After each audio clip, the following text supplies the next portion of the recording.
देश भर में जिस तरीके से मंदिरों और मस्जिदों का विवाद चल रहा है उसको लेकर के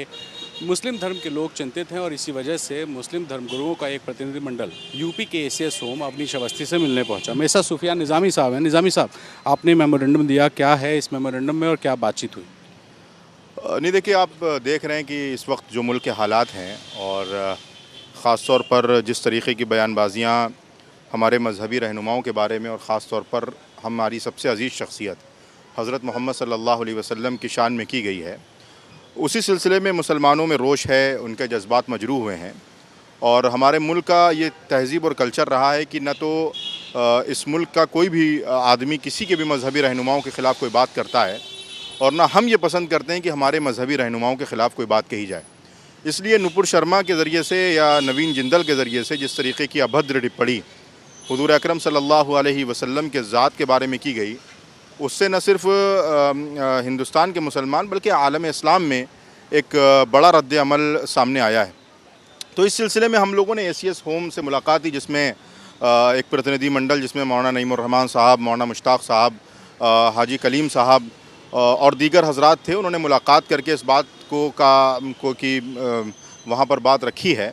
कि भाई जिस तरीके की बयानबाजियाँ हो रही हैं और जो टिप्पणी की गई है उस पर कानूनी दायरे में रहकर सख्त कार्रवाई की जाए। और एक और जो बात कही गई कि ये कि भाई एक ऐसा कानून बनाया जाए कि कोई भी आदमी किसी के भी मजहबी रहनुमाओं के ख़िलाफ़ अगर कोई बात करता है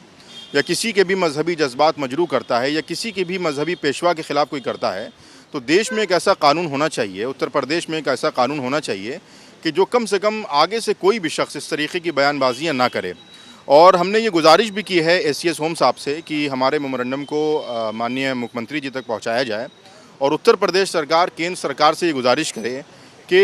एक कानून ऐसा बनाया जाए कि जिसमें किसी भी मजहबी रहनुमा के ख़िलाफ़ या किसी भी मजहबी पेशवा के ख़िलाफ़ कोई अभद्र टिप्पणी करता है तो उस पर कानूनी कार्रवाई होनी चाहिए। हमारा मकसद सिर्फ यही है कि सूबा उत्तर प्रदेश के अंदर शांति व्यवस्था बनी रहे, हमारा मुल्क तामीर और तरक्की की राहों में आगे चले और किसी के भी मजहबी जज्बात को मजरूह न किया जाए। इन्हीं तमाम मांगों को लेकर आज हम लोग एसीएस होम साहब से मिले हैं और उम्मीद है कि एक पॉजिटिव मैसेज हुकूमत की तरफ से, एडमिनिस्ट्रेशन की तरफ से, आवाम की तरफ से। क्या जवाब मिला अवस्थी साहब के? नहीं, उन्होंने आश्वस्त कराया कि जो मांगे हैं सरकार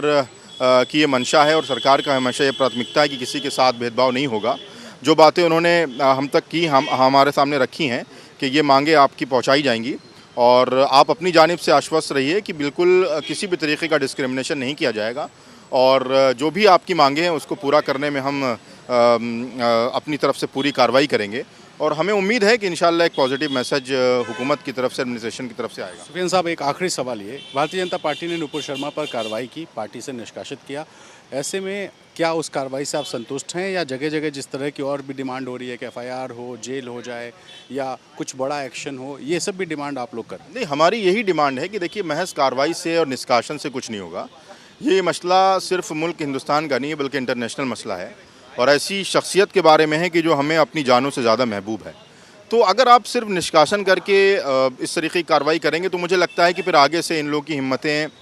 टूटेंगी नहीं बल्कि और बढ़ेंगी। इन पर कानून के दायरे में सख्त कार्रवाई होनी चाहिए। हमारे कानून में प्रावधान मौजूद है कि कोई भी किसी के भी मजहबी जज्बात को मजरूह करता है, किसी के भी मजहबी रहनुमाओं के ख़िलाफ़ कोई बात करता है तो कानून ऑलरेडी मौजूद है, बस शर्त यह है कि उसको इम्प्लीमेंट करने की ज़रूरत है और मुझे लगता है कि कानून के दायरे में रहकर इनको सख्त सज़ा मिलनी चाहिए, तभी जाके मुल्क में और आगे चल के कोई भी शख्स इस बात की हिम्मत नहीं गवारा करेगा कि किसी के भी मजहबी रहनुमाओं के ख़िलाफ़ कोई अभद्र टिप्पणी करे। ठीक है, मौलाना साहब आपसे भी पूछूंगा, क्या नाम है आप?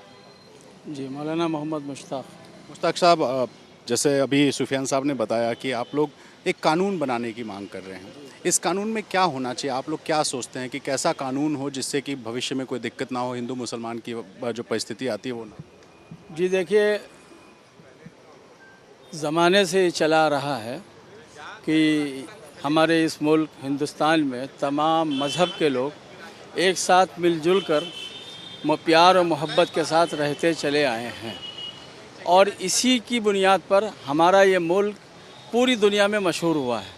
कि हिंदुस्तान एक ऐसा मुल्क है जहाँ तमाम मज़हब के मानने वाले एक साथ खाते हैं, एक साथ पीते हैं, एक साथ रहते हैं और उसमें किसी को भी किसी तरह का कोई एतराज़ नहीं होता है। लिहाजा आप देखते रहे हैं कि ईद के दिन ख़ास तौर पर हमारे घरों पर हमारे गैर मुस्लिम भाई, हमारे बिरादरान वतन हमारे घर हमको मुबारकबाद देने आते हैं।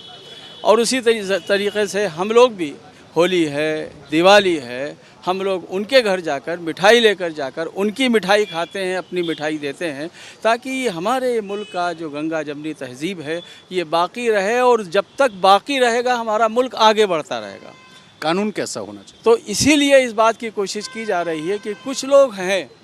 जो इस आपसी भाईचारे को ख़त्म करने की कोशिश कर रहे हैं। तो अगर एक कानून इस तरह का बनेगा कि कोई भी किसी मज़हब के पेशवा को अगर कोई बुरा कहता है तो उस कानून के तहत उसके साथ सख्त कार्रवाई की जाएगी, तो जो इधर उधर जिनकी थोड़ी सी भी हिम्मत बन जाती है और बयानबाजी कर देते हैं, मैं समझता हूँ उनकी ज़बानों पे ताला पड़ जाएगा।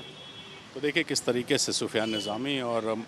मौलाना मुश्ताक साहब, इन लोगों ने कहा कि एक ऐसा कानून बनना चाहिए कि किसी भी धर्म के किसी ईश्वर अल्लाह